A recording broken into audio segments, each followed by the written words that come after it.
Buenos días chicos y bienvenidos a The Plank Podcast. Empecemos, bien, bienvenidos a este segundo programa. En esta ocasión, va a ser un programa bastante más corto. Me veis que estoy sin barba, tal. Ahora estoy con un pinganillo que me han regalado. Muy buena adquisición, muy buen regalo, por cierto. Ya no tengo que tener el micrófono aquí de pega, pero vais a notar, espero, una mejora en la calidad del audio. Muy bien, en este programa, en este podcast de hoy, que de nuevo nos lo vamos a montar un poquito con la calma, quizás sea más corto que el podcast anterior, quizás no me dure una hora, podría dar más para hablar, la verdad, pero estoy un poco cansado y bueno, he encontrado este momento para grabarlo, podría haberlo grabado en otro momento, quizás más descansado y quizás daría un podcast más fructífero, pero creo que estoy lo suficientemente enérgico como para grabar este podcast ahora, me apetecía hablar de este tema ahora. Y la verdad es que tampoco tengo mucho tiempo para grabarlo porque, como sabréis, pues ahora me estoy dedicando entre otras cosas, a cambiar un poco las vías de transmisión de conocimientos científicos que tengo. Ahora estoy en TikTok haciendo cosas un poco más mundanas dentro del mundo de las matemáticas, pero me está yendo bastante bien. Estoy haciendo más cosas, tal, y no tengo tampoco mucho tiempo.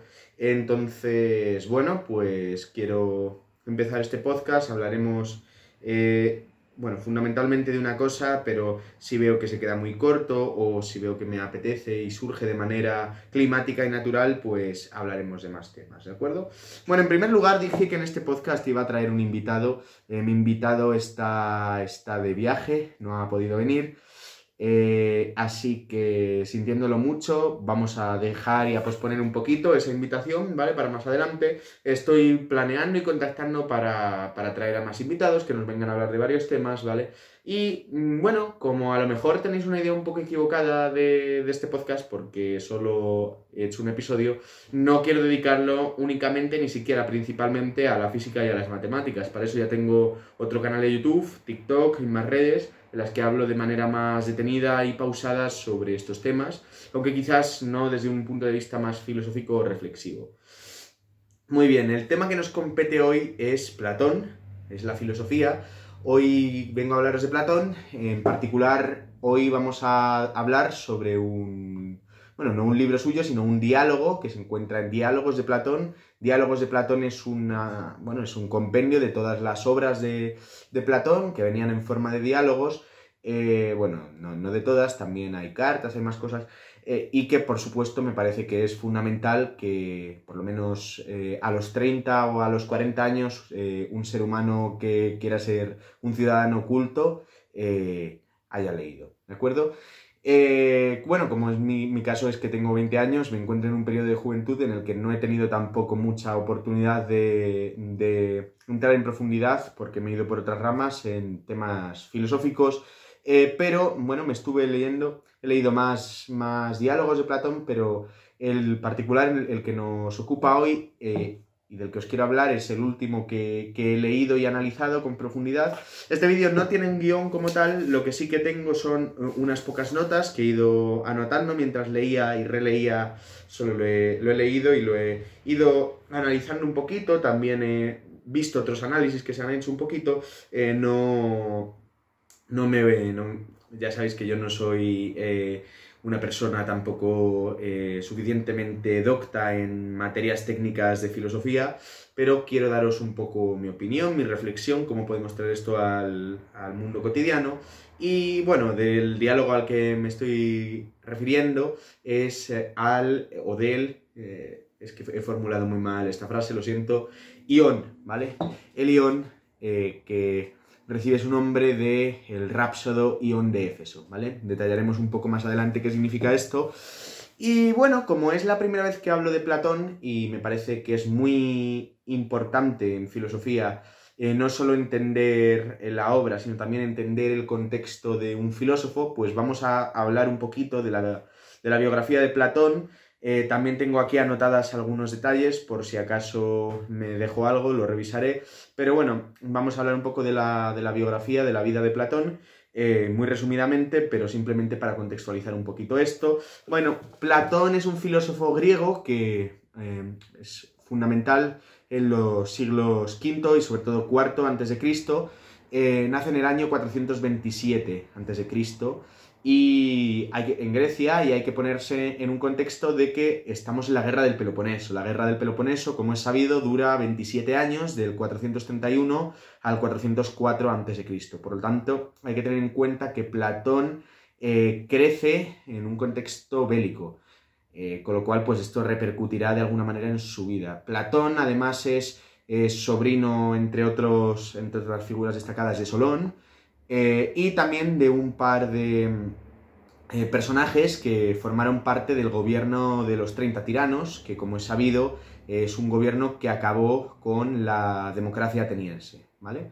Entonces, bueno, pues Platón crece con una idea con un cierto desinterés hacia la política en una edad temprana, y bueno, como también es sabido popularmente, Platón se convierte en un discípulo de Sócrates, ¿de acuerdo? Se nutre de las ideas socráticas y, bueno, Platón pasa su juventud realizando varios viajes, ¿no? Por ejemplo, a Egipto, a Sicilia, a la Grecia Magna, ¿verdad? Magna Grecia, perdón. Y bueno, pues se hace amigo de varios pitagóricos, por ejemplo, y se nutre de un conocimiento un poco más holístico, ¿no? Se empieza a interesar por distintos temas en distintas etapas de su vida, ¿verdad? Muy bien. Y nada, un poco posteriormente intenta hacer que se imponga una república ideal que él había pensado en Sicilia, pero fracasa en este intento, lo que le lleva posteriormente a un pequeño desinterés por la política, y bueno, su madurez y vejez la dedica a, bueno, enseñar sus doctrinas en la Academia de Atenas, y bueno, muere con 80 años, ¿verdad? En el 347, ¿no? 347 a.C., ¿no? Si nace en el 427, eso es, en el 347 a.C., muere con 80 años y es enterrado en la propia academia, ¿verdad? Bueno, esto es un poco resumidamente, creo que no me estoy dejando nada, ¿verdad? Eso es. Y porque me he hecho un poco de anotaciones de lo que quería hablar, ya os digo que no hablo con un guión, pero bueno, me he apuntado ciertas ideas. Y bueno, pues ahora, en función del periodo en el que lo escribió, pues los diálogos de Platón podemos clasificarlos en 3 etapas, ¿verdad? Una etapa de juventud, una etapa de madurez y una etapa de vejez, ¿vale? Bueno, en su etapa de juventud, ¿verdad? Pues se encuentran libros como, por ejemplo, el Critias, ¿cuál más? El Hipías Menor, ¿verdad? Y, entre otros, pues el Ión, que es el libro que nos compete hoy, como ya hemos dicho. En esta etapa, pues está nutrido sobre todo por las ideas socráticas y, bueno, pues trata temas que son un poco más sobre la ética y la moral, ¿de acuerdo? Sobre todo sobre eso, sobre la ética y la moral. Excepto, casi todos los libros tratan sobre eso, excepto el Ión. De hecho, pues eso inicia un debate sobre su autoría, entre muchos otros argumentos, ¿verdad? Como detallaremos un poco después. Y bueno, escribe el Ión de Éfeso, que es...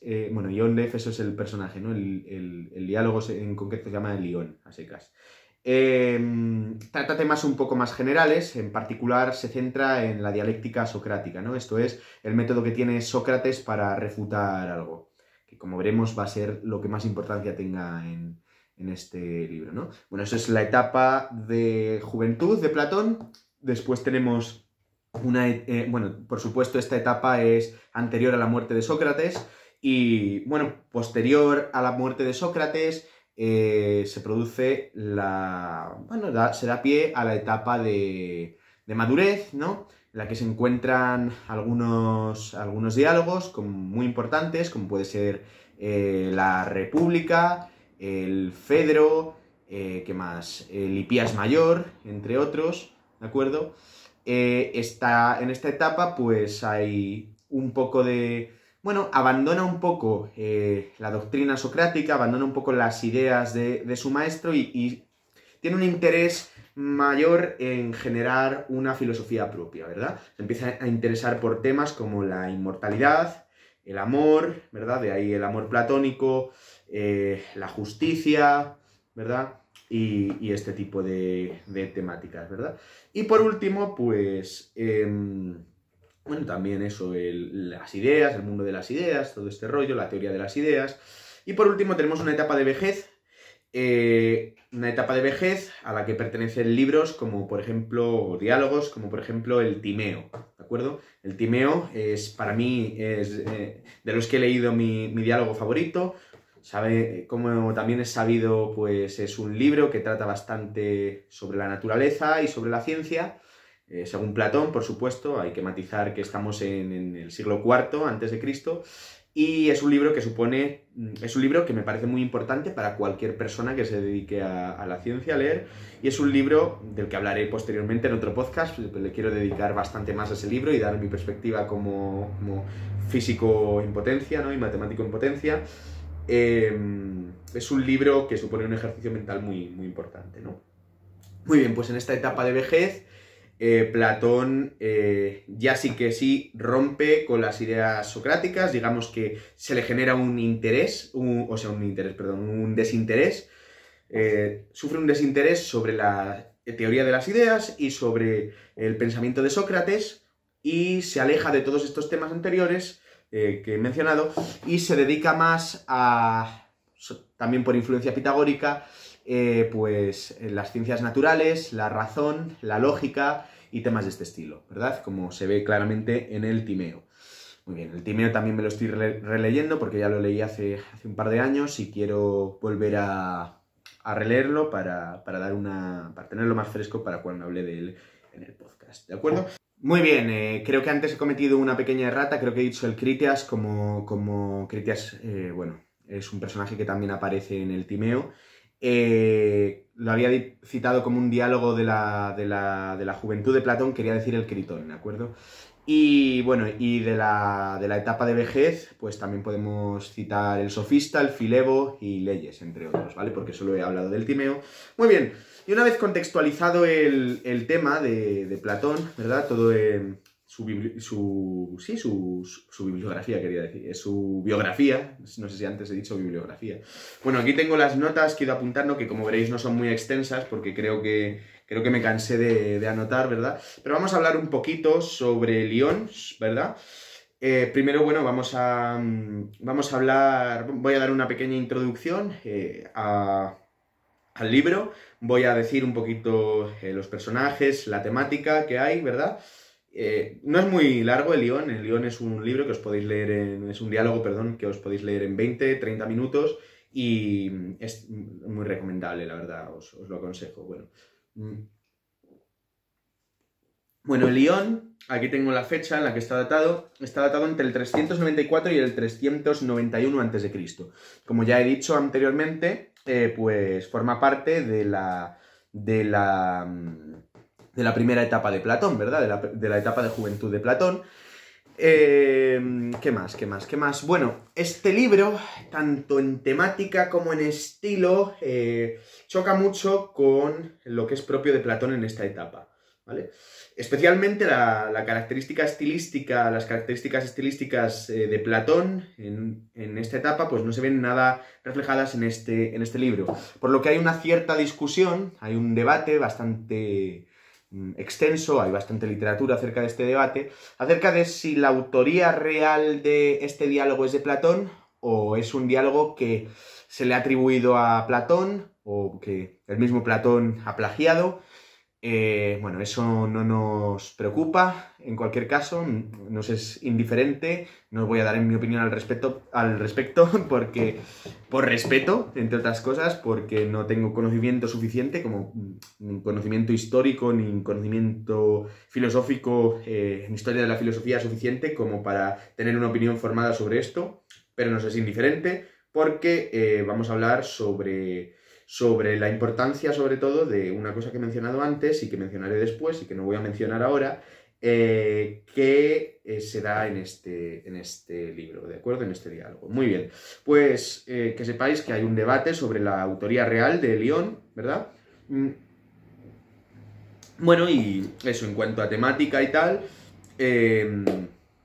y a estilo, pues dista mucho de las características de Platón. Muy bien.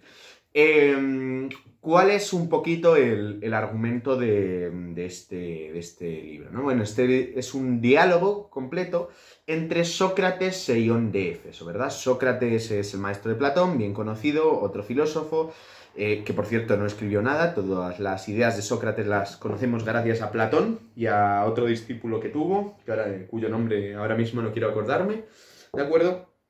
Y por tanto no merece más presentación. El que sí que la merece quizás y que sea menos conocido para el populacho, digamos, es Ión. Ión de Éfeso, ¿vale? Ión de Éfeso era un rápsodo, ¿vale?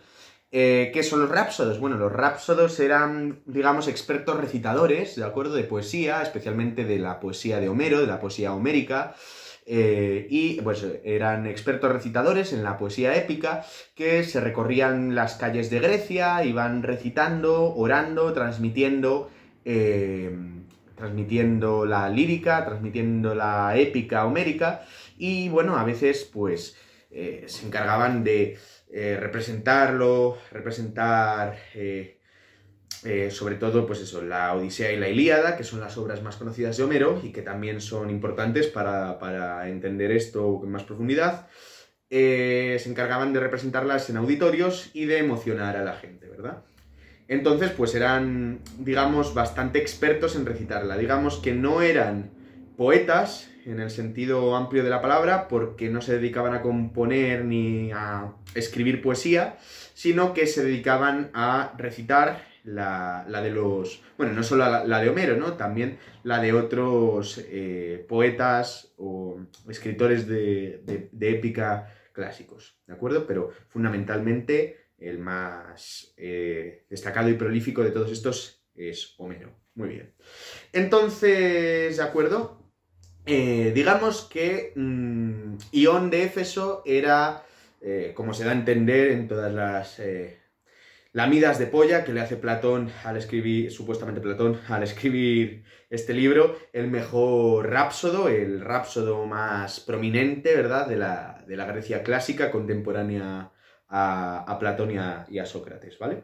Muy bien, pues este libro, este diálogo, comienza con Sócrates felicitando a Ión porque había ganado digamos, una especie de certamen en el que tenía que recitar, ¿verdad? Tenía que hacer uso de sus habilidades oratorias como rápsodo y termina en un cierto debate porque, bueno, pues eso, Sócrates empieza a decirle, pues sí, que es muy buen rápsodo, que transmite mucha emoción, pero le hace la pregunta, ¿verdad? Uy, la pregunta Hitler. Le hace la pregunta sobre si es experto solo en Homero o también en otros poetas, ¿no? Y desde luego que Ión asume, acepta y reconoce que es solo en Homero. De hecho, Ión a sí mismo se reconoce como que es el mejor orador, el mejor rápsodo en cuanto a la literatura homérica se refiere, ¿de acuerdo? Sin embargo, pues esto da pie a un debate, y es aquí lo interesante, ¿verdad? A un debate entre Sócrates y Ión, que son las dos figuras que introduce Platón en este diálogo, sobre digamos, la fuente de inspiración o la vía por la que Ión se ha convertido en el mejor rápsodo, ¿verdad? Ión sostiene que es a partir de la técnica, a partir del esfuerzo, a partir del conocimiento, mientras que Sócrates defiende que es a partir de la inspiración divina. Esto es, Sócrates sostiene que hay determinadas personas que reciben mensajes de los dioses y son capaces de transmitirla. Así pues, Sócrates sostiene que mientras Ión recita, no está siendo consciente, no está utilizando la razón, sino que para ser capaz de conmocionar y emocionar al público, está siendo de alguna manera, salvando las palabras, poseído por los dioses, ¿de acuerdo? Para transmitir su luz, para transmitir su mensaje al resto. Mientras que Ión está todo el rato defendiendo su tesis de que, tengo aquí mejor redactada la tesis de Ión, ¿verdad? Bueno, la tesis de Ión, ¿verdad?, es que solo es experto en la poesía de Homero gracias al dominio de una técnica y de un conocimiento adquirido, ¿verdad? mientras, bueno, realmente tampoco estaba mejor redactado, no sé por qué hago aquí anotaciones que tampoco, ¿verdad? Y claro, Sócrates le dice, no, tú no eres solo experto en Homero. ¿Por qué no eres solo experto en Homero? Dice, puedes ser experto en cualquier poeta, ¿verdad? Porque... ¿qué he puesto yo aquí?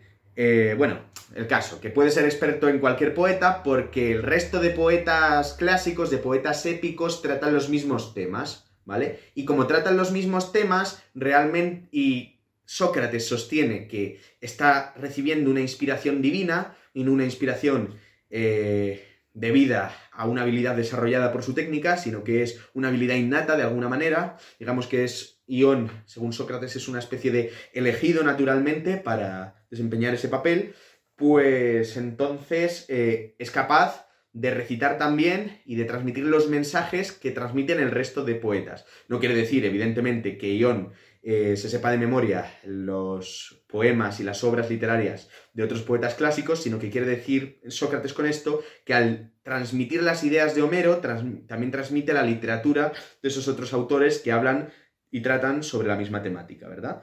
Y dice que podría llegar a ser tan grande recitando al resto como lo es recitando a, ¿cómo se llama? A Homero, ¿vale?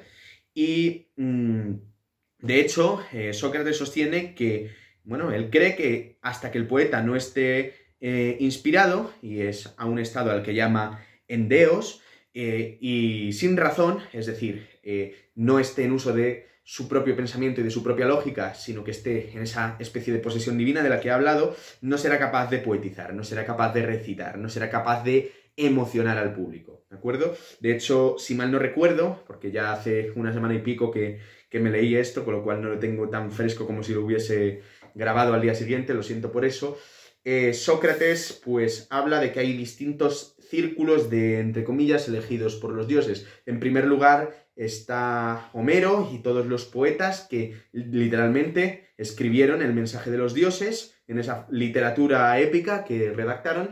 Y por otra parte están los rápsodos, que son los que se encargan de recitarla y de transmitirle ese sentimiento, como estoy reiterando bastante, al populacho, ¿no? Son capaces de emocionarse y capaces de emocionar al resto. Bueno, finalmente, pues Sócrates, utilizando todos estos argumentos, y esto es lo verdaderamente importante, es decir, lo verdaderamente importante de este diálogo no es quién tiene razón en el debate, quién está en lo correcto, si Sócrates o Ión, sino es el método que utiliza Sócrates para refutarlo, ¿verdad? La dialéctica socrática. Esto es, Sócrates empieza a hacerle preguntas, empieza a emplear un juego muy hábil, de preguntas bastante avispadas y bastante juguetonas, digamos, preguntas bastante rápidas, un juego bastante fresco, en el que intenta, eso, a través del juego, a través del diálogo, ir reduciendo al absurdo todas las cosas todos los argumentos que tiene Ión. Entonces, independientemente de si tiene razón o no, esto acaba con Ión sin saber cómo responder, porque Sócrates, digamos que le ha desbancado, ¿verdad? Ha ido refutando todos sus argumentos con la dialéctica socrática, con su método, que podéis, si leéis el Ión, lo entenderéis mejor. Hay varios temas muy puntuales que yo ahora mismo no recuerdo, ¿verdad? Varias cosas que he cometido un error. Debería haberme vuelto a leer el Ión antes de grabar este podcast, lo siento mucho, pero bueno, las ideas fundamentales que quiero tratar las voy a tratar posteriormente y es lo que verdaderamente tengo interés en hacer. ¿Verdad? A través de este juego, pues Sócrates se sitúa en una situación ventajosa sobre Ión, ¿vale? Y de esa manera, pues digamos que le acorrala en un método que puede ser considerado incluso abusivo, de manera que Ión ya no se queda sin argumentos para rebatir a Sócrates. Pues si... Claro, Ión sostiene, este es el punto fundamental, que solo es, como ya he repetido, experto en Homero, pero Sócrates le dice que no, que también es experto en muchos otros. Y dice, mira, si solo fueras experto en Homero, no podrías hablar de los temas de los que hablan otros que también trata Homero, ¿no? Y así poco a poco pues va desbancándole y va llevándole hasta ese punto, ¿verdad? Muy bien. Más anotaciones que he ido haciendo, ¿verdad? Muy bien. Bueno, como sabemos, pues eso, la temática de de este diálogo es el origen de la inspiración poética, ¿verdad? Según Sócrates, tiene un origen divino y eso está encontrado, ¿verdad? Se enfrenta y choca contra el origen técnico que le da Ion, ¿verdad? Un origen, digamos, simplemente debido al estudio y no debido a una inspiración natural, ¿vale? Debido, perdón, a una cualidad natural, ¿verdad? Digamos, bueno.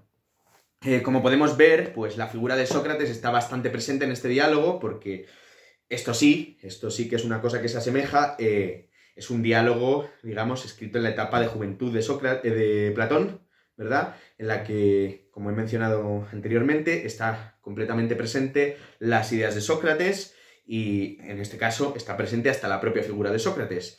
Aunque la propia figura de Sócrates aparece en muchos más diálogos de Platón, por ejemplo en el Timeo, que es de la etapa de vejez, que como he dicho antes, pues es una etapa en la que tiene cierto desinterés sobre las ideas de Sócrates, ¿verdad? Entonces, bueno, digamos que está un poco ahí a caballas en esa cosa, ¿no? Entonces, pues eso, la filosofía de Sócrates está muy presente, en particular el método dialéctico, ¿no? Que es, como he dicho, un juego de preguntas y respuestas para confundir y reducir al adversario que se encuentra en desventaja por la superioridad obtenida por Sócrates. Muy bien.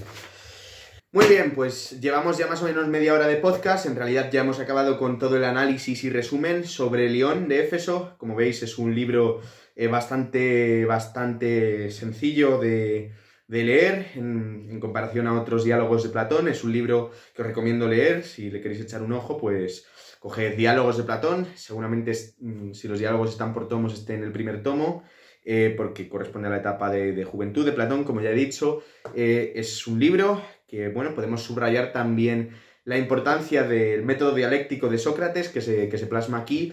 Por ejemplo, la influencia que tiene posteriormente en el desarrollo de la lógica. El desarrollo de la lógica de Platón en su etapa de vejez y también el desarrollo de la lógica aristotélica, que viene, por supuesto, después, porque como también es sabido, Aristóteles es el discípulo de Platón, ¿de acuerdo? El método socrático, el método de la dialéctica socrática, pues es un poco un inicio a la reducción al absurdo, ¿verdad? Que también será tomado después por Aristóteles y que, bueno, pues juega un papel fundamental en todo el desarrollo de la lógica, que, como sabéis, es una doctrina a caballas entre la matemática y la filosofía, ¿de acuerdo? Esto bueno, es que en cierta medida, pues los primeros matemáticos eran filósofos, ¿de acuerdo? Y muchos matemáticos son filósofos también. De hecho, las matemáticas y la filosofía tienen una relación muy íntima, ¿verdad?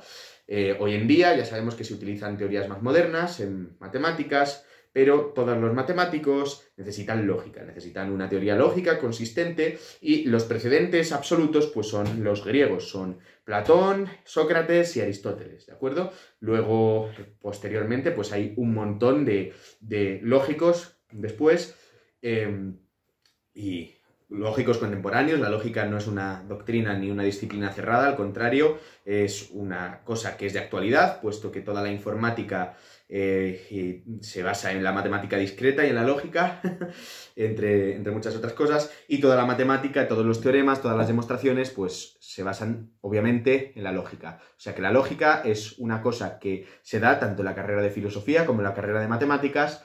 Se da más, no es que se dé más, pero se da seguro en primero en la carrera de filosofía o en segundo, mientras que la carrera de matemáticas en muchas universidades es una asignatura optativa, cuando debería ser, bajo mi punto de vista, una asignatura básica de primer año, puesto que gracias a ella se construye el resto, ¿verdad? Otro día hablaremos sobre lógica más detenidamente. Lo siento por los aspavientos que hace mi voz, es a consecuencia de haber consumido una bebida carbonatada que está haciendo que me den pequeños eructos que intento evitar por cortesía mía. Muy bien. Evidentemente, si me preguntáis, digamos, cuál es mi opinión acerca del debate, aunque eso no es importante, como he dicho, la importancia del diálogo de Lión es exponer el método de reducción al absurdo, entre comillas, el método de la dialéctica socrática, más allá de quien tenga la razón en el debate. Pero por supuesto pienso que en este caso quien tiene la razón es Ion de Éfeso, en el sentido de que, el conocimiento y la técnica, sí que es cierto que, y esto también es un debate, hay ciertos talentos naturales, ciertos talentos, ciertas capacidades que por una cuestión que hoy en día se puede entender como genética o como innata, ¿verdad? Bueno, sí, genética no quiere decir genético-hereditaria, sino que quiere decir que está de alguna manera escrito en el genoma de esta persona, pues se desarrollan ciertas capacidades físicas o intelectuales. Esto es, por ejemplo, hay gente que es que digamos sacaría más puntuación en un test de coeficiente intelectual que otra, en condiciones óptimas, digamos. Hay gente que a lo mejor tiene más desarrollada innatamente la parte artística, gente que tiene más desarrollada la memoria, gente que tiene más desarrollada la parte estratega del cerebro, ¿verdad? Gente que tiene, pues, más la parte matemática, más la parte lógica, ¿verdad? Hay gente que físicamente, pues, tiene tendencia a engordar, hay gente que físicamente tiene tendencia a ponerse fuertes, ¿no? Estos son los tipos de metabolismo o de composición física, ¿no? Digamos, los mesomorfos, los ectomorfos y los endomorfos, ¿verdad? Esto es una cosa que está completamente estudiado por la nutrición. Y bueno, pues hay organismos y hay organismos, ¿verdad? Entonces, pues todos contamos con unas ciertas capacidades innatas, pero el conocimiento, el desarrollo no es solo una cuestión de capacidad, sino que también es una cuestión de esfuerzo, ¿de acuerdo? Entonces, digamos que es el sumum, es el compendio de estas dos, lo que hace a alguien docto o hábil en una materia, ¿de acuerdo?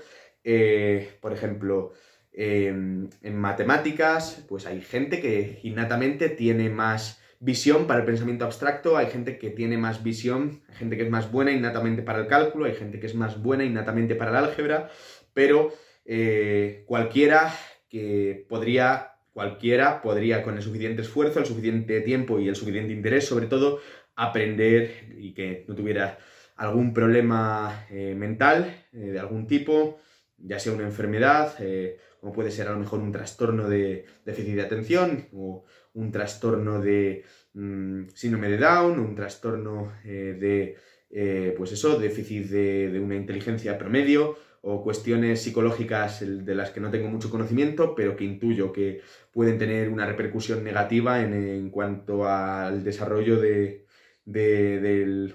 conocimiento, al desarrollo del aprendizaje, ¿verdad? Excluyendo estos casos, yo creo que una persona, es mi opinión, como alumno y como docente, cualquier persona que le dedique suficiente interés, suficiente tiempo, suficiente esfuerzo y no le tenga miedo, pese a mucho error, pese a mucho fallo, pues es perfectamente capaz de entender y de aprender cierto nivel de matemáticas, ¿verdad? Bastante avanzado, cualquier nivel de hecho. Lo que pasa es que hay ciertos niveles de profundidad, no todo el mundo aprende lo mismo, ya sé que estoy otra vez llevándomelo todo a mi terreno, pero quien habla de matemáticas puede hablar de física, puede hablar de química, puede hablar de biología, puede hablar de literatura, puede hablar de filosofía, puede hablar de cine, puede hablar de teatro, de cosmética, de nutrición, de videojuegos, de lo que sea, ¿de acuerdo?